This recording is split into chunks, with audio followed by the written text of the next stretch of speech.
दोस्तों नमस्कार, news India 85 पे मैं हूं निगम जी और मैं पहुंच चुका हूं इस समय गोरखपुर में।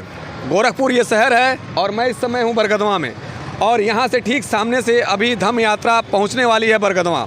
मैं उसके पहले की कवरेज दिखा रहा हूं आपको और लोग उस धम्म यात्रा का इंतज़ार कर रहे हैं। धम्म यात्रा का स्वागत के लिए लोग यहाँ खड़े हुए हैं। मेरे साथ कुछ शख्स जुड़ गए हैं, मैं इनसे बात करूँगा। क्या नाम है सर आपका? मेरा नाम परमात्मा राव है। परमात्मा जी, इस यात्रा को किस नज़र से आप देख रहे हैं और कितना परिवर्तन होने वाला है इस यात्रा से? जी, आपने बिल्कुल सही प्रश्न किया है। ये भगवान बुद्ध के समय से ही ये कहा गया है कि भिक्षुओं के लिए उपदेश था भगवान बुद्ध का कि भिक्षु हमेशा आप चलायमान हैं, लोग के कल्याण के लिए, जन के कल्याण के लिए आपको चलते रहना है और इससे लोग का कल्याण तो होगा ही होगा। जो बौद्ध धर्म का विकास है वो अनवरत चलता रहेगा। तो उसी को लेके मनते चंद्रिमा जी जो सारनाथ में हैं, धम्मा लर्निंग सेंटर चलाते हैं, इनके अध्यक्ष हैं, उनके द्वारा ये धम्मचारिका की जा रही है जो 16 तारीख से चल के आज यहाँ पहुँचने वाली है और रात्रि का विश्राम जंगल कौड़िया में होने वाला है। इसके बाद इन लोगों की धम्मचारिका की यात्रा कुशीनगर में समापन होगा।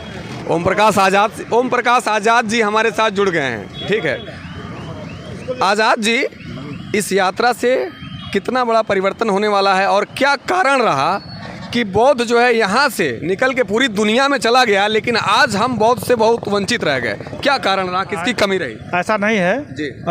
हम लोग जो बौद्ध धर्म को मानने वाले हैं और भारत में जब से बाबा साहब का उदय हुआ, भगवान बुद्ध को का नाम है उजागर करने का जो विलुप्त हो चुकी थी बाबा साहब के पहले, भगवान बुद्ध की जो का नाम है थेसिस थी, जो उनका सिद्धांत था, वो का नाम है विलुप्त हो चुका था। लेकिन जो ही बाबा साहब का जन्म हुआ, बाबा साहब ने भगवान बुद्ध को पढ़ा, तब से का नाम है इस दिनों रात यह बौद्ध धर्म का जो विकास है वो बढ़ता जा रहा है। हम लोग उसी के अंग हैं, उसी को मानते हैं, भगवान बुद्ध को ही मानते हैं, बौद्ध धर्म को ही मानते हैं। और ऐसा नहीं है कि भगवान बुद्ध का जो धम्म है विलुप्त हो चुका है, भारत में नहीं है, अन्य विदेशों में है। हाँ, ये कहा जा सकता है कि भारत में कम मात्रा में है लेकिन विदेशों में ज़्यादा है।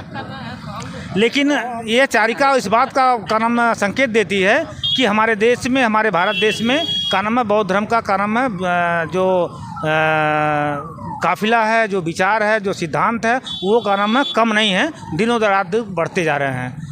और इससे, इस चारिका से लोगों में जन क्रांति आ रही है कि लोग बौद्ध धर्म के प्रति लोग आसक्त भी हो रहे हैं, बौद्ध धर्म के प्रति का नाम है जा रहे हैं। इसलिए का नाम हम ये आपका ये कहना कि बौद्ध धर्म भारत में नहीं बल्कि विदेशों में ज़्यादा है। बल्कि आप देखते होंगे हमारे जितने राजनीतिक है जब विदेशों में जाते हैं तो वो भारत की बात करते हैं कि हमारे देश में जो है बुद्ध धर्म का जन्म हुआ, बुद्ध धर्म का ही का नाम है प्रादुर्भाव हुआ है और बुद्ध धर्म से ही हम कंदेश से हम आए हैं। तो वहाँ जब जाकर के किसी का नाम है हिंदू धर्म की बात नहीं करते हैं बल्कि बुद्ध धर्म की बात करते हैं। बुद्ध धर्म की का नाम है, चूँकि हमारे सारे राष्ट्र चिन्हों में बुद्ध धर्म का नाम है जो प्रतीक है, अशोक धम्म चक्र है, वही का नाम है उसमें आज भी है। और उसमें जो का नाम सिक्कों पर देखेंगे, नोटों पर देखेंगे, वो बौद्ध धर्म का ही का नाम है। तो हम कैसे कह सकते हैं कि बौद्ध धर्म का नाम है भारत से विलुप्त हो चुका है? ये का नाम है केवल हम यहाँ जो कुंठित मानसिकता के लोग हैं, मनवादी विचारधारा के लोग हैं, वही इस बात का प्रचार प्रसार करते हैं कि भारत में बौद्ध धर्म का नाम है विकास रुक गया है, ठप हो गया है। ऐसा नहीं है। जैसा कि आप देख रहे हैं, आप सारनाथ से ये चारिका चल रही है, ये उसी उद्देश्य को लेकर चल रही है जो हमारे जैसे आप जो क्वेश्चन किए हैं, जो प्रश्न किए हैं कि भारत में बौद्ध धर्म का जो का नाम है विकास नहीं है, विदेशों में है। ये उसी का संकेत है कि भारत में का नाम है बुद्ध धर्म का नाम है धर्म जो है विलुप्त नहीं हुआ बल्कि का नाम है दिनों दिन बढ़ता जा रहा है। ये है। ठीक है, जय भीम। क्या नाम है आपका? मेरा परिचय सप्रेम नमो विद्या। जय भीम जय भारत।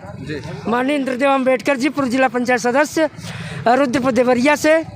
और जो 16 नवंबर से जो विशाल धम्म जो चारिका पद यात्रा मैं बलिया से भंते लोग के साथ चल करके जनपद गोरखपुर के अंतर्गत जंगल कौड़िया पहुंचने वाले हैं। और बौद्ध धर्म का उद्देश्य है कि 10 वर्ष तक में पूरे भारत को बौद्धमय बनाना और महात्मा गौतम बुद्ध जी के और सम्राट अशोक के और बाबा साहब डॉक्टर अम्बेडकर मानवर कांशीराम साहब जी के सपनों का भारत बनाना। इसी के तहत सबको सप्रेम नमो बुद्धाय, जय भीम, जय भारत, जय कांशीराम। जय हो। नमस्कार, मैं लाइव बना हुआ हूँ इस समय गोरखपुर से न्यूज़ इंडिया 85 पे निगम जी।